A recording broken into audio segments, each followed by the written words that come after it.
Tonight on Q2, we're following some breaking news. Reports of a possible shooting at a popular Billings restaurant. We'll have the latest. Plus, cold case connections. I mean, it just threw me. It looked just like him. For the first time, we hear from a friend of the victim identified in a case that dates back nearly 5 decades. Yeah, and a simple walk turns into a nightmare. This after a Billings girl says she was attacked. I couldn't imagine what would have happened had she not had our dog with her. Tonight we'll hear how her dog jumped into action to save her. The MTN 10 o'clock news starts right now. From Montana's news leader, this is the MTN 10 o'clock news. Good evening. Thanks for joining us tonight. I'm Andrea Lutz. And I'm Russ Riesinger. We're still learning more details about a shooting that took place outside the Montana Club in Billings tonight. Yeah, it all apparently began with what police say was an unruly patron who was arguing with customers inside the restaurant. Well, that's when things moved outside and a shooting happened. I was at the scene tonight as officers blocked off the entrance to the restaurant with crime tape. They got him up to the hospital right away. A man remains in the hospital after an argument turns into gunfire.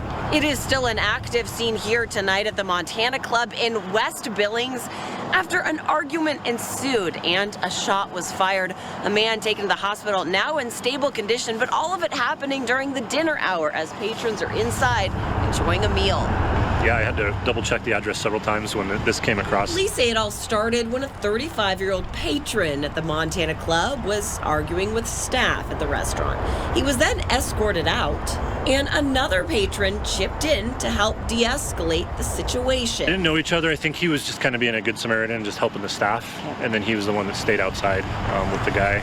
But that's when things got heated. Something sparked an altercation between them. The once unruly patron, as described by police, was shot in the chest by the man just trying to help out. And usually when a gun is in play and then another one comes into play, that's the result. So I'm assuming somebody made kind of the first move. The man who fired that gun told police he's a retired law enforcement officer from out of state.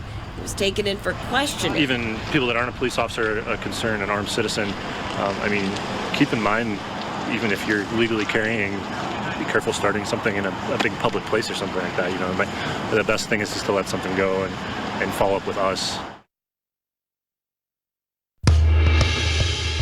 Despite a major snowstorm hitting Idaho tonight, the community came together to remember those 4 University of Idaho students killed in their home a few weeks ago.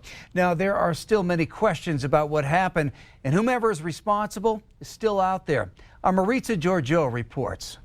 As a snowstorm settles in the town of Moscow, Idaho, residents here still feel unsettled after weeks without answers or arrests in a quadruple homicide investigation. It seems very surreal because this is the sweetest town ever and safest, and we always get accolades for all of the good things about who we are and our community, and so it doesn't seem right that this happened at all. On the morning of November 13th, police discovered the bodies of 4 murdered University of Idaho students stabbed to death in a house near campus where 3 of them called home. Our people are dedicated. Our people care about this community. Our people want to ensure the community that we're here to bring safety and we're here to get a resolve on this. The coroner says all 4 victims, Kaylee Gonsalves, Madison Mogan, Ethan Chapin, and Xana Kernodle, were likely asleep when it happened. Police say some had defensive wounds, each stabbed multiple times. Moscow police say they collected 103 pieces of evidence from the crime scene. They took 4,000 photographs and have received more than 1,000 tips. But still, no suspect, no weapon, and a community increasingly worried about a killer on the loose. Tuesday, investigators towed cars away from the crime scene to be processed off-site. At the University of Idaho, a noticeably thinned-out campus greeted faculty after the Thanksgiving break. The mood's a little uncertain for sure, and people are on edge.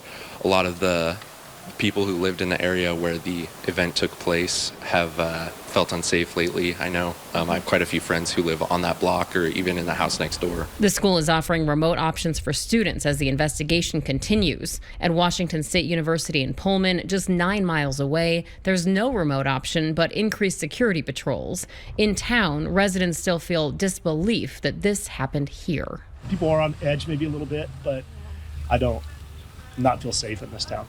I think it'll come back. I think that we will recover from this. But right now, it's very different.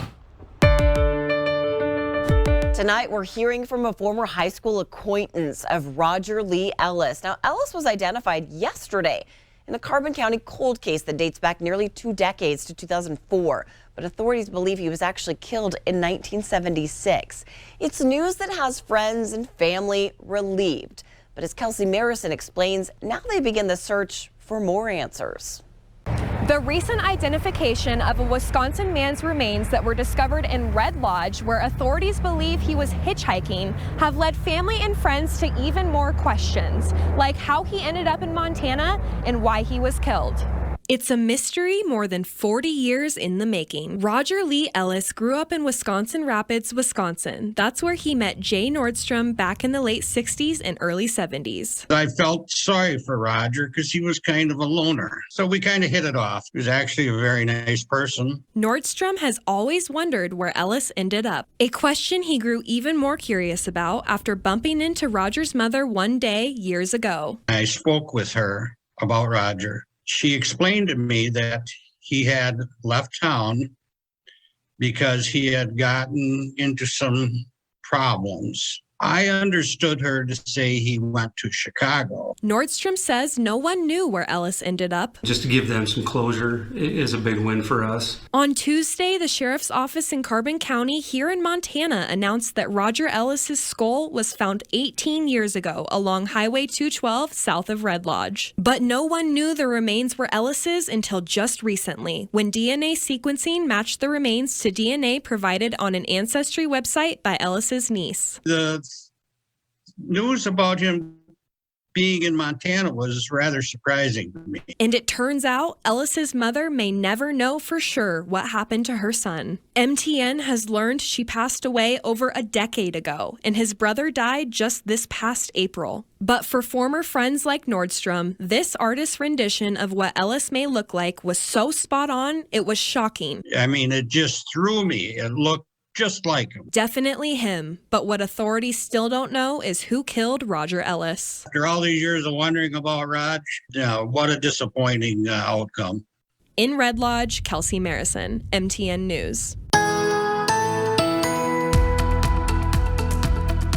It's already cold, and now another round of winter is beginning to enter Montana. Yep, this was the scene right here from Kalispell this morning as snow began to fall. It lasted throughout most of the day. Now, Cook City also received several inches of snow, and several mountain passes are expected to get dumped on too. And Billings, well, we're going to have that storm's path come as early as tomorrow night. Let's send it over to Chief Meteorologist Ed McIntosh. And Ed, is all of this early season snow and cold a sign of things to come? Well, Russ, let's start off by taking a look at what happened during the month of November here with the Billings Airport, where the records start back in 1934. And for the month of November 2022, it turned out to be the 17th snowiest on record, the snowiest 1978, the winter that I remember that would never end. And it turned out to be the 6th coldest November on record. The chilliest was back in 1985, when really it turned out to be about an average winter as far as the rest of the season went. It was actually a little warmer for December, January, and February on average. But for the month of December, we're trending towards higher than average chances of above average precipitation, so the chances of additional snowfall are pretty good. But as far as temperatures go, no real indication. Northeastern Montana is leaning colder than average, but it's still up to Mother Nature to decide what's going to happen as far as temperatures. The short-term forecast coming up. Tonight, a Billings teenager shaken after a would-be attacker was thwarted off by the family dog. Police say there is an active investigation, although the details on that possible attack are still a little unclear. According to Jessica Dolbear, her daughter Autumn was walking their dog in Central Park when she was grabbed by a man. That's when she says the dog, named Pancake, jumped into action, forcing the attacker to flee. The family did file a police report, but due to Autumn's cognitive disabilities and the circumstances, she was unable to provide a clear description of the suspect or location. Well, the family hopes the suspect is found. Jessica is just happy that everyone is safe tonight. He was covered in blood. It was terrifying because you never know what would happen. I couldn't imagine what would have happened had she not had our dog with her. Police are investigating and talked to a possible suspect, but found no evidence of that person's involvement. Still to come on the MTN 10 o'clock news on Q2, stopped in its tracks as a potential railroad strike looms. We break down what it would mean for Montana. And in sports, the Super Bowl of rodeo begins in less than 24 hours. Casey tells us which cowboys to keep an eye on. Just a bit. The MTN 10 o'clock news continues right after this.